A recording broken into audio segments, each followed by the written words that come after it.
আসসালামু আলাইকুম। আজকে আমরা আলোচনা করব রুই মাছের ধমনীতন্ত্র নিয়ে। এই জিনিসটা বইতে অনেক বড় করে লেখা এবং অনেকের ভিতরেই প্যাচ থাকে, তো আমরা চেষ্টা করব একটু সহজভাবে বোঝার। ধমনীতন্ত্রের ভিতর তিনটা ভাগ আছে।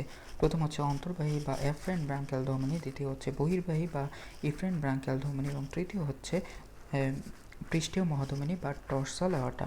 অন্তর্বাহী বা এফ্রেন্ট ব্রাঙ্কিয়াল ধমনী আছে, এটার কাজ হচ্ছে হৃৎপিণ্ড থেকে রক্তটা ফুলকায় নেবে।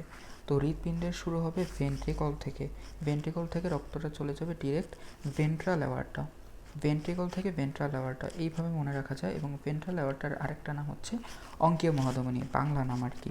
ভেন্ট্রাল অ্যাওর্টা থেকে কই যাবে রক্ত? ভেন্ট্রাল অ্যাওর্টা থেকে আমার 4টা অন্তর্বাহী ব্রাঙ্কিয়াল ধমনী বের হবে এবং 4টা অন্তর্বাহী ব্রাঙ্কিয়াল ধমনী 4 জোড়া ফুলকায় রক্ত দেবে দুপাশে। এই হচ্ছে অন্তর্বাহী ব্রাঙ্কিয়াল ধমনী। এরপর আসবে বহির্বাহী ব্রাঙ্কিয়াল ধমনী। বহির্বাহী ব্রাঙ্কিয়াল ধমনীর কাজটা কি? ও হচ্ছে ফুলকা থেকে রক্তটা নিয়ে আমাদের যে ক্যারোটিড বা করোটিক আছে, অর্থাৎ রুই মাছের যে মাথা আছে ওইখানে রক্তটা দিবে। তো ফুলকা থেকে বের হয়ে কি করবে? ফুলকা থেকে বের হয়ে প্রথম, দ্বিতীয়, তৃতীয় এবং চতুর্থ যে অন্তর্বাহী ব্রাঙ্কিয়াল ধমনী আছে এগুলো পার্শ্বীয় মহাধমনী বা ল্যাটারাল অ্যাওর্টা তৈরি করবে এবং পার্শ্বীয় মহাধমনী বা ল্যাটারাল অ্যাওর্টা তৈরি করে ক্যারোটিড ধমনীতে আমার ব্লাড সাপ্লাই দেবে। এরপর আসবে পৃষ্ঠীয় মহাধমনী বা ডর্সাল অ্যাওর্টা।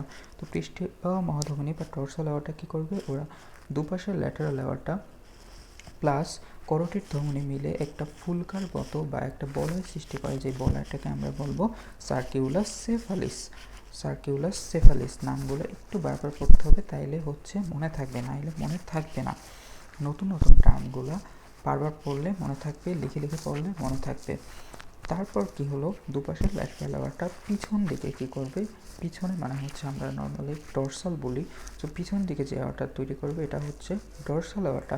আমার কাজ ছিল হৃৎপিণ্ডের